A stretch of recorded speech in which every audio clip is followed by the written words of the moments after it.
ദവി അവൻ എന്താടി വാച്ച് ചെയ്തുകൊണ്ടിരിക്കുന്നത്? അവൻ ഏത് ക്രൗഡിക്കാടാ സ്റ്റെപ്പ് ചെയ്തത്?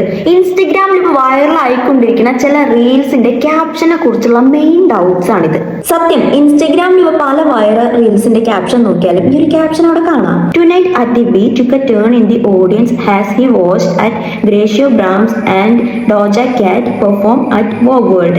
And ഈ ഒരു caption is everywhere. Like topic പല വ്യത്യാസത്തിലുള്ളതാണെങ്കിലും ഈ ഒരു ക്യാപ്ഷൻ അവിടെ ഉണ്ട്. ലൈക്ക് ജിമ്മിന്റെ, ഫുട്ബോളിന്റെ, എഡിറ്റ്സിന്റെ, റിലേഷൻഷിപ്സിന്റെ, റിലേറ്റബിൾ ഐഡിയാസിന്റെ, അങ്ങനത്തെ എല്ലാ വീഡിയോസിന്റെയും ക്യാപ്ഷനായിട്ട് ഈ ഒരു സംഭവം ഉണ്ട്. ഈ ഒരു തീമുകൾ തമ്മിൽ ഒരു മാച്ചും ഇല്ലെങ്കിലും ക്യാപ്ഷൻ അവിടെ എന്തായാലും മാച്ച് ആയിട്ട് കിടക്കുന്നുണ്ട്. അപ്പൊ ഈ ഒരു ക്യാപ്ഷൻ കാണുമ്പോൾ ലൈക്ക് ഈ ഒരു കമന്റിൽ കാണുന്ന പോലെ പല ആൾക്കാർക്കും എന്തുകൊണ്ടാണ് ഈ ഒരു ക്യാപ്ഷൻ അവിടെ എന്നുള്ളൊരു ഡൗട്ട് ഉണ്ട്. ഇനി ഒരു ഡൗട്ടുള്ള ആൾക്കാരുണ്ടെങ്കിലും അവർ ഈ ഒരു ക്യാപ്ഷൻ ഇടുന്നുണ്ട്. ഡൗട്ട് എന്താ ഒന്നും ക്ലാരിഫൈ ചെയ്യാതെ എല്ലാവരും ക്യാപ്ഷൻ ഇട്ട് പോകുന്നുണ്ട്. ഈ ഒരു സംഭവം എന്താണെന്ന് വെച്ചാൽ ഈ ഒരു ക്യാപ്ഷൻ ഇട്ട് കഴിഞ്ഞാൽ റീൽസ് ഒക്കെ വൈറൽ ആവാനുള്ള മെയിൻ റീസൺ എന്ന് പറയുന്നത് ഇൻസ്റ്റന്റെ അൽഗോരിതം കാരണമാണ് കേട്ടോ. അപ്പൊ ഇതിനു മുന്നേ ഇതേപോലെ ഒരു ക്യാപ്ഷൻ ഇൻസ്റ്റഗ്രാമിൽ സർക്കുലേറ്റ് ചെയ്തുകൊണ്ടിരുന്നിരുന്നു. Japan is turning its food steps into, അങ്ങനെ പറഞ്ഞിട്ടൊരു ക്യാപ്ഷൻ. അപ്പോൾ ഇപ്പൊ 2026 ഇൻസ്റ്റഗ്രാമിൽ വൈറൽ ആയിക്കൊണ്ടിരിക്കുന്ന ഒരു ക്യാപ്ഷനാണ് ഈ ദ വി വെച്ചിട്ടുള്ള ക്യാപ്ഷൻ. ഇനി ഈ ഒരു caption tonight at the we took a turn എന്നുള്ള ആ ഒരു സംഭവം മാറിയിട്ട് the we stepped into the crowd അങ്ങനെയൊക്കെ മാറ്റിയിട്ട് ഇതിന്റെ വേരിയസ് വേർഷൻസ് ഓഫ് ക്യാപ്ഷൻ ഒക്കെ വരുന്നുണ്ട്.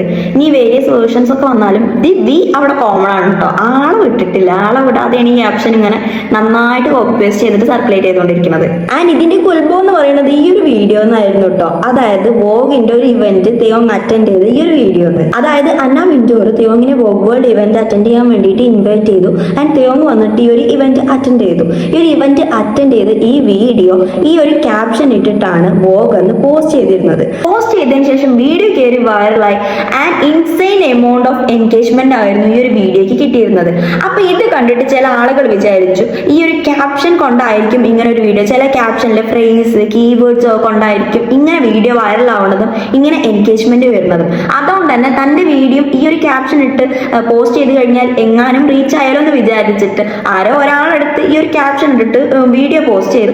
പിന്നെ ആ ഒരാളെന്ന് അത് 2 ആളായി, 10 ആളായി, 100 ആളായി, 1000 ആളായി, ഇപ്പൊ എണ്ണാൻ പറ്റാത്ത ആൾക്കാരായി. ഇപ്പൊ ഈ ഒരു ക്യാപ്ഷൻ കോപ്പി പേസ്റ്റ് ചെയ്തിട്ട് വീഡിയോ ഇടുന്നവരിൽ ദ വി എന്ന് പറയുന്ന ഈ ഒരു തിയോങ്ങിനെ അറിയാത്തവരും അറിയണവരും ഹേറ്റേഴ്സും സപ്പോർട്ടേഴ്സും എല്ലാവരും ഉണ്ട് കേട്ടോ.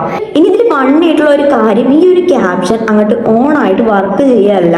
ഇതിന്റെ ഒറിജിനൽ പോസ്റ്റിൽ ദ വി എന്ന് പറയുന്ന തിയോങ്ങിനെ അറ്റാച്ച് ചെയ്തത് കൊണ്ട് മാത്രമാണ് ഈ ഒരു ക്യാപ്ഷൻ അങ്ങോട്ട് കയറിയിട്ട് വർക്ക് ചെയ്യുന്നത്. അതായത് ഈ ഒരു ക്യാപ്ഷൻ സ്വയം അങ്ങോട്ട് കയറിയിട്ട് ഫേമസ് ആയതല്ല, തൊട്ടതെല്ലാം ട്രെൻഡ് ആക്കണ വി തന്നെയാണ് ഇതിന്റെ മെയിൻ റീസൺ.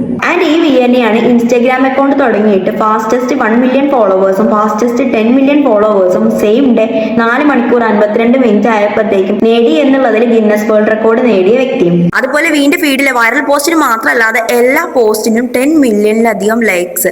അതായത് വീണ്ടും അക്കൗണ്ടിന്റെ ഒരു പ്രത്യേകത എന്ന് പറയുന്നത് തന്നെ അതിന്റെ ഫോളോവേഴ്സ് കൗണ്ട് അല്ല, മറിച്ച് ഫോളോവേഴ്സ് എൻഗേജ്മെന്റ് ആണ് കേട്ടോ. ഈ അടുത്ത് ഇൻസ്റ്റാഗ്രാം ഒരുപാട് ഇൻആക്റ്റീവ് അക്കൗണ്ടുകളൊക്കെ ഇൻസ്റ്റാഗ്രാം ഒന്ന് ക്ലീനപ്പ് ആക്കി ആ ഒരു സമയത്ത് ഒരുപാട് സെലിബ്രിറ്റീസിന്റെ അക്കൗണ്ടിൽ നിന്നൊക്കെ ഫോളോവേഴ്സ് കൗണ്ട് കാണപ്പെട്ട ശ്രദ്ധിക്കപ്പെടാവുന്ന രീതിയിൽ ഡ്രോപ്പ് ഔട്ട് ആയിരുന്നെങ്കിലും വീണ്ടും അക്കൗണ്ട് അപ്പോഴും സ്റ്റേബിൾ ആയിരുന്നേ. അപ്പൊ ഈ ഒരു കാര്യം കേട്ടാൽ തന്നെ മനസ്സിലാവും ആളുകൾ വെറുതെ കണ്ട് വന്നിട്ട് വീണ്ടും അക്കൗണ്ട് ഫോളോ ചെയ്ത് മാത്രം പോകുമല്ല, വളരെ ജെന്യുവൻ ആയിട്ട് വീണ്ടും അക്കൗണ്ടിൽ വരുന്ന പോസ്റ്റുകൾക്ക് ലൈക്ക് ഇടും, ഷെയർ ചെയ്യും, റീഷെയർ ചെയ്യും ഒക്കെ ചെയ്യുന്നുണ്ട്. ഇനി വീണ്ടും അക്കൗണ്ടിന്റെ വേറൊരു പ്രത്യേകത എന്താന്ന് വെച്ചാൽ ഈ അക്കൗണ്ടിൽ ഒരു പോസ്റ്റിലും കമന്റ് ബോക്സ് ഓൺ പോലല്ല. അതായത് BTS മെമ്പേഴ്സിന് അല്ലാതെ ബാക്കി ആർക്കും അതിൽ കമന്റ് പോലും ഇടാൻ കഴിയില്ല. എന്നിട്ടും ഈ അക്കൗണ്ടിലെ പോസ്റ്റുകൾക്ക് കിട്ടുന്ന റീച്ച് അത്രയധികമാണ്. ലൈക്ക് ഞാൻ പറഞ്ഞു വരുന്നത് ഈ അക്കൗണ്ടിൽ ഫോളോവേഴ്സ് ഒരുപാട് ഉണ്ട് എന്നല്ല, പക്ഷെ ഉള്ള ഫോളോവേഴ്സ് ഭയങ്കര ജെന്യുവൻ ആയിട്ടുള്ള ഫോളോവേഴ്സ് ആണെന്നാണ്.